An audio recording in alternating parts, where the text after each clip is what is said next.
옛날에 이 세상을 다스리는 신이 있었습니다. 이분이 하나님을 얘기하는 건 아니에요. 목사가 하나님 말고 다른 신을 얘기해서 죄송합니다만 그냥 조금 더 들어가 주시기를 들어가 주세요. 이 신을 상제라고 불렀대요. 여러분 목하는 상제라는 말 들어보셨죠? 네. 이 상제께서는 환웅이라는 둘째 아들이 있었습니다. 환웅은 그 인간 세상에 내려가서 늘 사람들을 도와주고 싶어 했대요.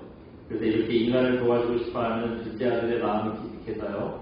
상제께서 3,000명의 신하를 붙여줘서 우리나라 태백산으로 내려가게 했대요. 그 태백산의 자리를 잡은 환웅이 세상을 다스리기 시작합니다. 근데 그러던 어느 날이래요. 호랑이 한 마리랑 곰 한 마리가 찾아와서 우리도 사람이 되게 해주세요. 그렇게 청을 했다라는 거예요. 그때 환웅이 가르쳐준 방법이 뭐죠? 네, 쑥한다발이랑 마늘 20쪽을 먹으면서 100일 동안 햇볕을 보지 않으면 사람이 된다. 그랬다는 거예요. 어떻게 됐죠? 호랑이는 며칠 못 견디고 도망가 버렸어요. 곰은요, 그 100일이 채 안 됐는데 3, 7일 만에, 여러분 3, 7일이면 며칠이죠? 22일. 네, 3, 7일, 22일 만에 여자로 변했대요. 곰이 사람으로 변했다고 이름이 웅녀래요. 이 웅녀랑 환웅이 결혼을 해서 아들을 낳았어요. 그 아들이 누구냐 하면 바로 이분입니다. 한번 보여주실래요? 예. 누구시래요? 단군왕후. 그 한반도 우리나라 그 최초의 국가인 고조선을 세운 분입니다. 그런데 재밌는 거는요. 여기 보시면 BC 2333년이 태어난 때가 아니라 여기 뭐라 그러죠? 제위. 언제 태어난지를 몰라요. 저게 태어난 때가 아니라 왕이 돼서 나라를 다스리기 시작한 연도라는 거예요. 근데 BC 2333년에서 BC 425년이면은 제가 빼봤거든요. 자그마치 1908년 동안 안 죽고 고조선을 다스렸다는 얘기예요. 여러분 사람이 안 죽고 1900년이나 다스린다는 게 말이 안 되잖아요. 고조선을 세운 단군왕후는요. 사실 뭐 전해 내려오는 얘기에 의하면 사람이 아니죠. 하늘의 신인 상제의 손자고 할아버지 아버지가 신이다 보니 당군도 누구란 얘기예요? 신이라는 얘기예요. 또 여러분 신라를 세운 박격거세가 어디서 태어났다 그러죠? 아래서 태어났대요. 고구려를 세운 주몽도요. 아래서 태어났대요. 여러분 이 아래서 태어난 게 일반적인 출생은 아니죠. 그러니까 출생 자체가 신비한 탄생이에요. 여러분 신의 아들로 태어나건 아래서 태어나건 왕이 상서롭게 태어났다는 건 무슨 뜻이냐면 그 왕이요 특별한 존재야 니네랑 다른 존재야라는 그런 뜻입니다. 또 이런 특별한 분이 세운 나라라면은 그 나라가 보통 나라겠어요. 그 나라가 특별한 나라라는 그런 뜻이라는 거예요. 근데 이거는 우리나라뿐만 아니에요. 이 세상에 있는 대부분의 나라들이요. 그 나라가 시작할 때, 요즘 말고요. 요즘은 아니고 고대, 그러니까 수천 년 전에 나라가 시작할 때에는 다 이렇게 신비로운 출생의 신화가 있습니다. 딴 나라도 한번 알려드릴까요? 한번 잠깐 보여주실래요? 이게 지금 개 같은데 말이 그렇다. 개가 아니고요. 늑대예요. 늑대 여기 밑에 보면은 애들이 늑대 젖을 먹고 있죠. 로마 제국을 건설한 로물루스 왕은요. 태어나자마자 엄마한테 버림을 받았대요. 근데 엄마한테 버림을 받아서 스토리 버림을 받았는데 그걸 누가 키웠냐? 얘가 키웠대요. 얘가. 이게 암컷 늑대가 그 사람을 잡아먹지 않고요. 그 애기들을 데려다가 자기 젖을 먹여가면서 키웠다는 거예요. 뭐 그래서 그 여차저차해서 이 로물루스가 사람들 모아서 도시를 세웠대요. 그 도시가 뭐냐 하면 로마라는 거예요. 그 로물루스라고 그랬다니까. 로 또 미음해가지고 자기 이름을 따가지고 그래서 로물루스의 이름을 따서 로마라고 도시 이름을 짓게 됐다는 거예요. 그래서 로마 제국이 이렇게 시작이 됐어요. 대부분의 나라들은요. 나라를 세운 왕들의 극적인 신화가 있습니다. 그래서 그 왕에게는 자기는 신과 같은 권력이 있다는 거, 그리고 이 나라가 특별하게 태어난 분에 의해서 세워진 특별한 나라라는 거. 이런 점을 강조를 해요. 그런데 그렇지 않은 나라도 있어요. 딱 한 나라 있어요. 어디냐 하면 바로 이스라엘입니다. 여러분, 이스라엘의 첫 번째 왕이 누구죠? 사울왕. 우리가 잘 아는 다윗 왕은 두 번째 왕이에요. 사울이 죽고 그 다음에 이제 하나님께서 세워주신 왕이 다윗입니다. 첫 번째 왕 사울왕에 대해서 얘기를 좀 드려볼게요. 사울왕은요, 앞서서 말씀드렸던 이 왕들처럼 아주 신비하고 탐스러운 탄생생활 같은 건 없어요. 오히려 자기의 능력은 하나도 없고요. 온통 뭐 하나님께서 선택하셨다, 하나님께서 세워주셨다, 그 사람은 아무것도 아니다, 하나님의 은혜로 왕이 됐다, 이것만 강조하고 있어요. 그렇다면 여러분, 하나님께서 선택하셨다는 게 무슨 뜻일까요? 그건 바로 이런 의미예요. 한번 보여주세요. 같이 읽어봅니다. 사무엘하 10장 21절 말씀. 베냐민 지파를 그들의 가족들로 가까이 오게 하였더니 마들이 가족이 있었고 그 중에서 그의 아들 사울이 뽑혔으나 그를 찾아도 찾지 못한지라. 아멘. 예. 여기 보니까 어떤 말이 있냐면요. 여기 보시면 뽑혔고 또 밑에 보시면 뽑혔으나. 예. 뽑혔고 뽑혔으나. 이게 무슨 말이냐면 뽑혔다는 건 제비뽑기를 했다는 얘기입니다. 여러분, 제비뽑기는요 복권처럼 유행을 바라는 게 아니에요. 우리는 뭐 제비뽑기는나 뭐 복권이나 운이 좋아야 된다, 이 요행이다 생각하는데요. 복권은 맞아요. 복권은 혹시나 하는 요행을 바라는 게 맞지만 제비뽑기는 그런 말이 아니에요. 제비뽑기는 뭐냐 하면 하나님께서 인도하셨다는 뜻입니다. 이걸 하나님께서 인도하셨다는 거예요. 그래서 뽑혔다는 거예요.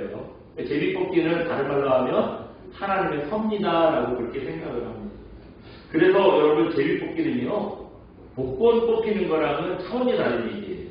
왕을 뽑을 때에도 성경을 보시면 여러분, 저기 사무엘상 10장 21절 우리가 읽었습니다만 사무엘상 10장 보시면은요 왕을 뽑는다고 사람들을 모아놓고요 인물도 안 봐요, 집안도 안 봐요, 뭐 공부를 얼마나 했느냐 학식도 안 봐요, 얼마나 능력이 있느냐 능력도 안 봐요. 무조건 사람 모아놓고요 그냥 뭐 이렇게 심지만 갖다 심어놓고 딱 뽑은 거예요. 그래서 뽑힌 사람이 사울입니다. 근데 제비뽑기로 뽑았더니 하나님 뜻에 합당한 사람이 딱 뽑혔어요. 네. 베냐민 지파 사람 기스의 아들 사울이 뽑힌 거예요. 이 사울이 딱 하나님 마음에 합한 사람이었다는 거, 하나님 뜻에 맞는 사람이었다는 걸 알려주는 문장이 저기 있어요. 뭐냐면은 여기 맨 마지막에 다시 한번 읽어볼까요? 그를 찾아도 찾지 못한지라. 그를 찾아도 찾지 못한지라. 숨었다는 얘기예요. 근데 이게 그 왕이 세워지는 거랑 하나님 뜻에 맞는 사람이라는 거랑 무슨 그 연관성이 있느냐. 사울을 왜 못 찾았을까요? 사울이요? 혹시 내가 뽑히면 어떡하지 해가지고 겁이 나가지고 숨었대요. 네?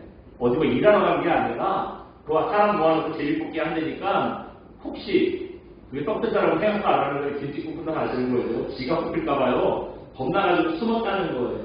그래서 저기 이거 우리 21장 읽었는데 21절 읽었는데 다음 문장 보시면 하나님께서요 사울이 진보다리 그 사이에 숨었다 가서 데리고 와라 이렇게 하는 말씀이 나와요. 그런 말씀이 있습니다. 사울이 이렇게 겁쟁이였어요. 지가 뽑힐까봐 혹시 그런 일이 일어날까봐 지혜 겁먹고 도망갔다는 거예요. 그런데요 그게 이스라엘의 왕이 되는 최고의 조건이었다는 거예요. 겁이 많고 능력 없는 사람이면은 여러분 자기를 의지하겠어요? 하나님 의지하겠어요? 네? 하나님 의지할 수밖에 없어요. 능력이 없고 겁이 많으니 하나님 의지할 수밖에 없어요. 이제 왕이 된다고 뭐 거들먹거리고 교만해지는 사람은요 이스라엘의 왕이 될 자격이 없는 거예요. 겸손하게 낮아지고 하나님을 의지하는 사람이라야 이스라엘의 왕이 될 수 있는 자격이 있는 겁니다. 근데 저렇게 그 진보다리 속에 숨어 있는 걸 보면 딱 보고 보니까 하나님께서 세운 사람이 맞구나 싶다라는 거예요. 설교를 시작하면서 말씀드렸던 다른 나라의 왕들 무슨 뭐 신의 아들이고 뭐 왕에서 태어나고 동물이 와서 데려다 키우고 이런 신과 같은 존재라는 걸 얘기하는 거랑 전혀 다르잖아요. 이스라엘이 그렇게 세워진 나라예요. 그런데 이거는 사실 여러분 왕이 될 사람들에게만 요구하는 조건이 아닙니다. 성도라면은 우리 모두에게 다 똑같이 적용돼야 되는 그런 조건이에요. 우리는 여러분 종이라는 거 아셔야 됩니다. 여러분 우리는 다 종이에요. 다 종이고요. 겸손해야 됩니다. 무엇보다도 예수님을 주인으로 섬기는 믿음이 있으셔야 돼요. 그게 우리가 하나님 앞에 설 수 있는 자격입니다. 이거 잊어버리면 그때부터요 우리는 하나님의 뜻과 다른 길 걸어가는 사람 되는 거예요. 다른 말로 하면은 하나님과 상관없는 사람들이 된다는 겁니다. 오늘 본문이 바로 이런 중요한 사실을 우리에게 가르쳐주고 있어요. 그래서 우리가 오늘 본문을 통해서 우리는 언제나 예수님을 나타내야 한다는 거, 그리고 언제나 하나님 앞에 겸손해야 한다는 거, 이 점에 대해서 잠시 생각을 해보겠습니다. 교회가 처음 시작된 때를 성경에 나오는 교회들을 초대교회라고 해요. 이 초대교회 때 빌립 집사님이라는 분이 있었습니다. 한번 잠깐 보여주시겠어요? 이게 지도인데 이건 뭐냐면요, 이 빌립 집사님이 어디를 갔었나 하는 행적을 나타내주는 지도예요. 여기 보시면 사마리아라는 곳이 있죠. 예루살렘에서 신앙생활 잘 하다가 예루살렘에서 핍박이 오게 돼요. 그래가지고 이 예루살렘에 있는 성도들이 여기에 다 흩어집니다. 그때 이 빌립 집사님이 어디로 갔느냐? 어디로 갔대요? 사마리아로 갔대요. 사도행전에 보시면 여기서 복음을 열심히 전하고 있었는데 성령께서 이 밑에 남쪽으로, 여기 어디예요? 가사라는 동네예요. 가사라는 동네까지 좀 내려가라고 말씀을 하시는 거예요. 그래서 하나님 말씀하신 대로 가사로 이제 복음을 사마리아에서 복음 열심히 전하다가 가사로 내려갑니다. 근데 내려가다 보니까 어떤 한 사람을 만나게 돼요. 그게 누구냐면 에티오피아에서 재정을 감당하는 나라의 국보를 맡은, 재정을 감당하는 그런 관리였습니다. 우리나라로 따지면 뭐 재정부 장관이라고 할까요? 기획재정부 장관이라고 할까요? 뭐 이런 사람을 만난 거예요. 근데 이 사람이 에티오피아 사람이라고 그랬잖아요. 그러니까 이 이스라엘 사람은 아니에요. 유대인이 아니니까 하나님을 알까요? 모를까요? 모르죠. 근데 희한해요. 이 사람이 어떤 과정에서 하나님을 알게 됐는지 몰라도 이 사람이요, 하나님을 알고 하나님을 섬기는 사람이었습니다. 그래서 이 사람이 여기서 만났는데 예루살렘에서요, 예루살렘 성전에 가서 하나님을 예배하다가 자기네 나라로 돌아가던 길이었대요. 이 돌아가던 길이었다는 거예요. 그런데 고위관리니까 이 사람이 여기 먼 길을 걸어왔겠어요? 아주 좋은 고급 마차를 타고 가고 있었겠죠. 그 안에서요, 이사야서 말씀을 읽고 있었어요. 이거 보니까 하나님 섬기는 사람이 확실하죠. 이사야 53장을 읽고 있었다는 거죠. 그때 성령께서 빌립 집사님에게 하시는 말씀입니다. 그 사람한테 가서 말을 걸어봐. 그렇게 말씀하시는 거예요. 그래서 마차로 다가가서 말을 걸어요. 지금 읽고 있는 말씀이 무슨 말씀인지 이해가 가세요? 이렇게 물어봤어요. 그랬더니 관리가 뭐라 그러냐면, 가르쳐주는 사람이 없어서 내가 아무리 읽어도 도대체 무슨 말인지 모르겠다고, 이 말씀이 무슨 뜻인지 좀 알면 가르쳐달라고 이런 부탁을 해요. 그래서 마차에 오는 빌립이요, 이사야 53장에 대해서 말씀을 해줍니다. 이사야 53장이 무슨 말씀이냐면 앞으로 오실 메시아에 대해서, 예수님에 대해서 예언하시는 그런 말씀이었죠.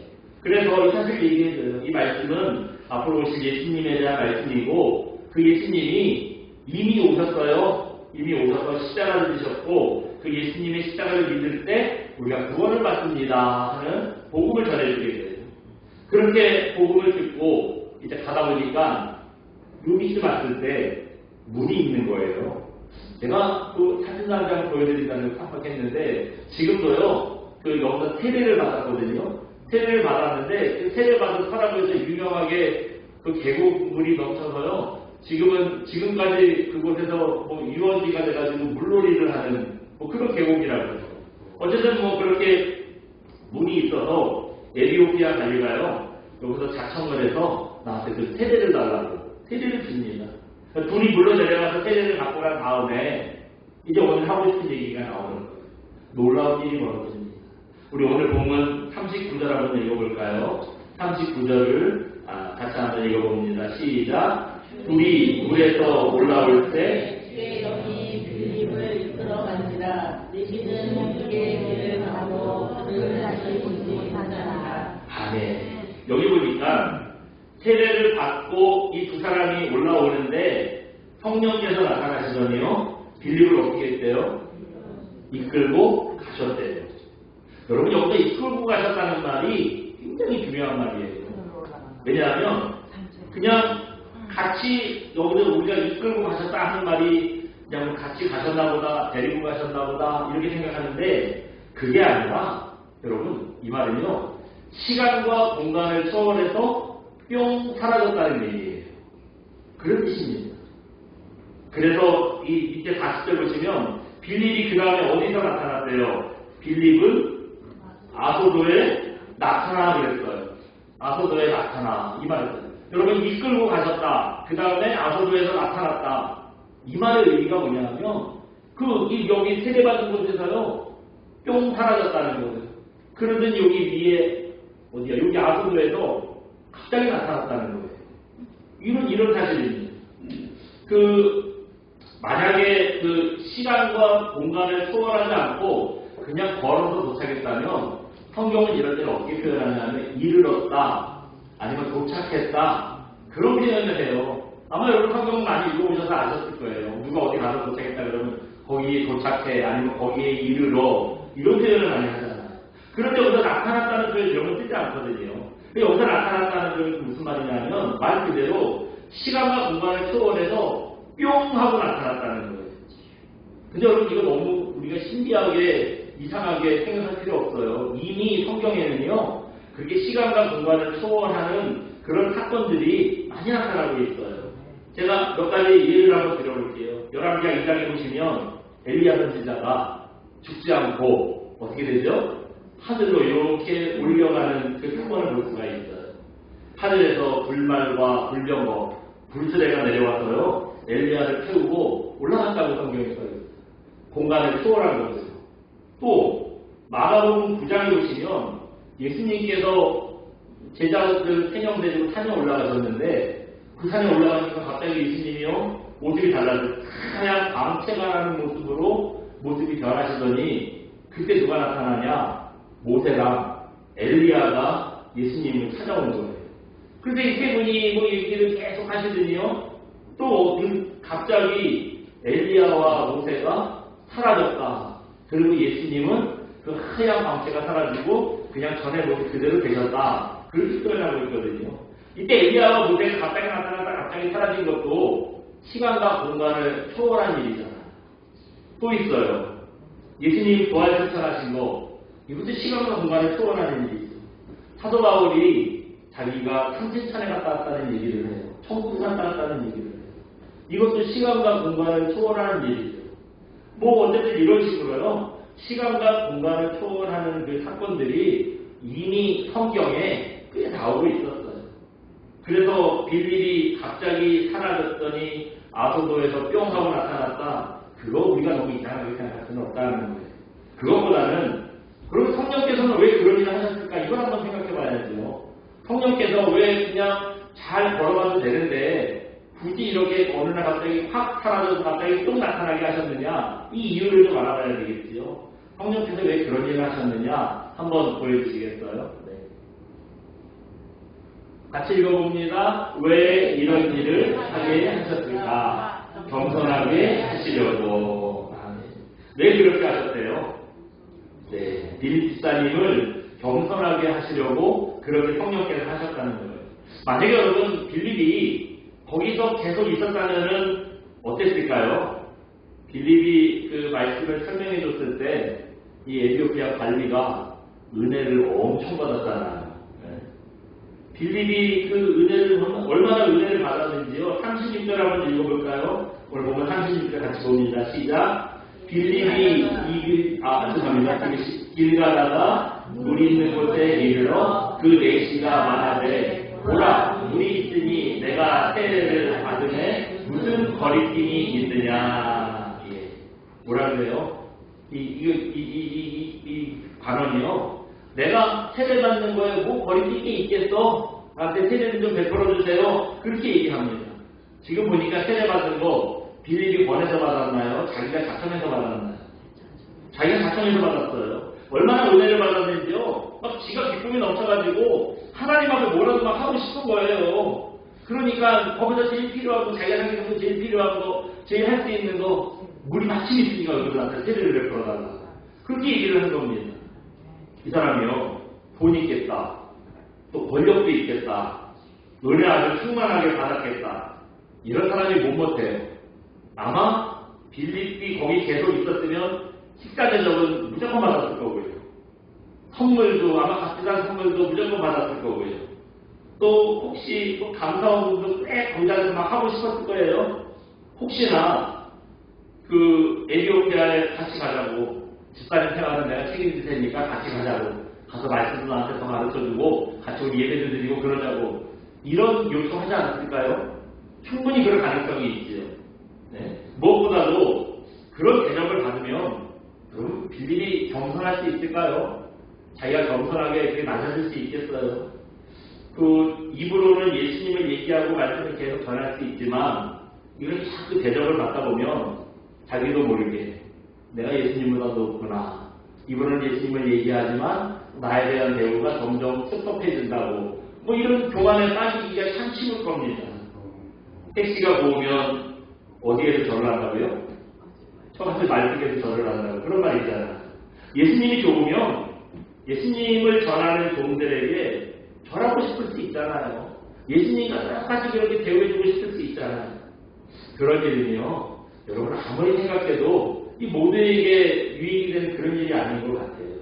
섬기는 사람은 자칫 잘못하면 사람을 우상으로 그렇게 변질해서 대할 수가 있겠죠. 또 섬김을 받는 사람은 어때요? 아, 내가 이렇게 대단한 사람이구나. 자기도 모르게 교만의 죄에 빠질 수가 있죠. 그래서 성령께서 아마 그러셨던 것 같아요. 온다 간다, 뭐 다음에 또 보자, 이런 인사말도 없어요. 그냥 그 자리에서 바로 데리고 가셨습니다. 갑작스럽게 데려가셨어요. 그러니까 인사할 틈도 안 주고요. 변함만 빌립을 데려가신 거죠. 여러분, 오늘 우리가 아까 이런 말씀 드렸잖아요. 보니까 39절에 보시면 이 주의 영이 빌립을 이끌어 간지라. 내시는 기쁘게 길을 걸어가므로 그다음 뭐래요? 다시는 그를 보지 못했다. 자기에게 정말 신앙에 눈이 떠지게 한 그런 의미인데 한 번도 못 봤어요. 궁금했을 거예요. 네. 근데 한 번도 볼 수 없었다 그러잖아요. 하나님의 뜻은요, 다시 안 만나는 거예요. 갑자기 그렇게 데려가서 인사할 틈도 없이 데려가고 그 다음에 두 사람은요, 서로 안 만나는 게 하나님의 뜻이었던 거예요. 여러분, 우리는 절대로 우리의 위치가 바뀌면 안 됩니다. 자동차 엑셀과 브레이크가 바뀌어보세요. 생각만 해도 얼마나 아찔해요. 사람이 지나가길래 브레이크를 밟았는데 이게 브레이크가 아니라 앞셀이 되잖아요. 이놈의 차가 소지하고 갑자기 탁 튀어나가가지고 아이고, 생각만 해도 아찔하세요. 요즘에 급발진 사고가 심심치 않게 일어나요.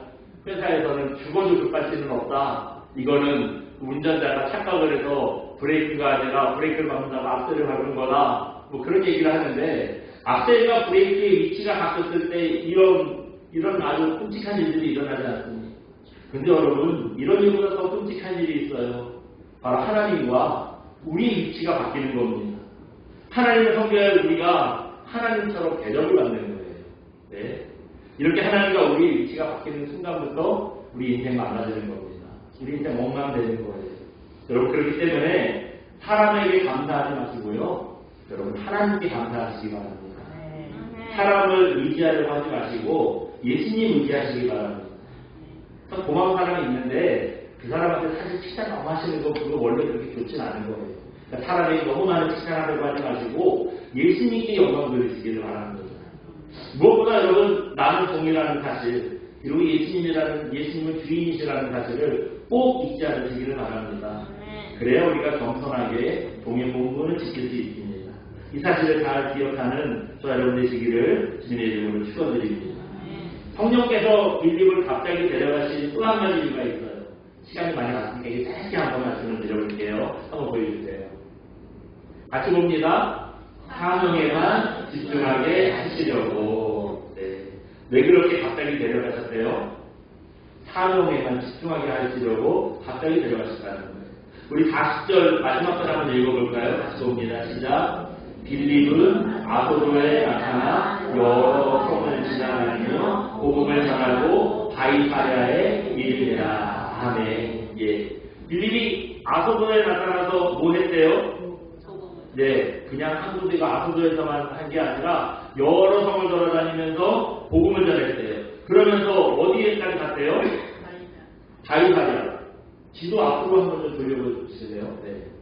여기 보면은 지금 이렇게 갔는데 여기쯤 바이사랴라는 동네가 있어요. 그래서 이 아소도에서 지금 녹색으로 하면서 이렇게 계속 올라가고 있었죠. 이 바이사랴 가는 동안 가면서 이 동네 저 동네 들리면 계속 열심히 복음을 전하면서 다녔다는 거예요.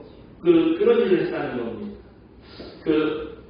어르신들 앞에서 제가 이런 얘기를 하는 건 그게 아닌데, 여러분, 우리 인생이요, 그렇게 길지가 않아요. 그렇게 길지가 않습니다.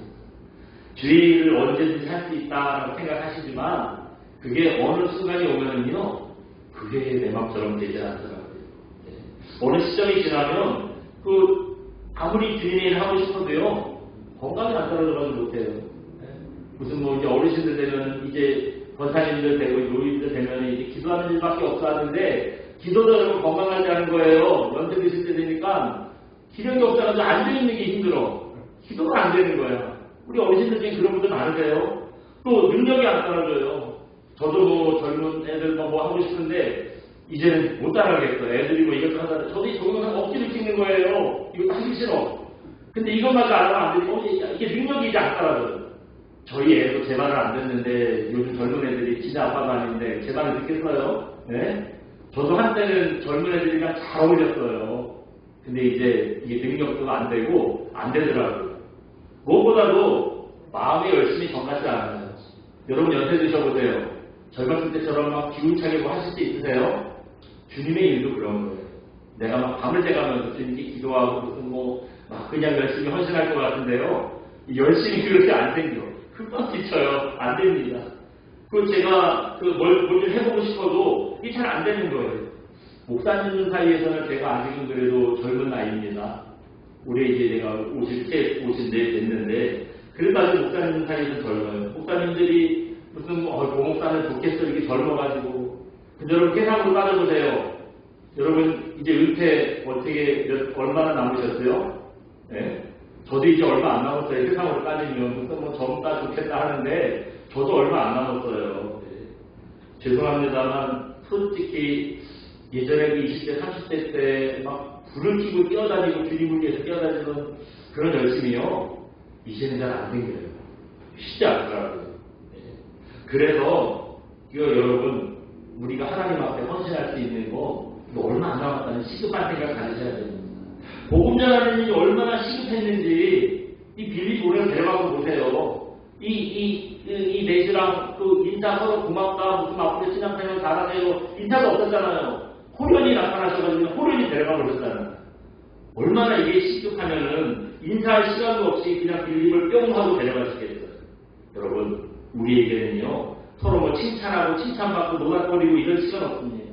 그렇기 때문에 시급하게 우리가 하나님 앞에 집중해야 될 사명이 무엇인가, 이거 사명을 깨닫고요 그 사명 감당하는 일에 온 힘을 기울이시기 바랍니다. 시간 허비라고 한정하지 않고 오직 사명에 집중할 수 있는 그런 저 여러분 되시기를 주님의 이름으로 축원드립니다. 우리 시간 함께 찬양하고 기도합니다. 나는 아무것도 아닙니다. 함께 찬양하고 기도하겠습니다.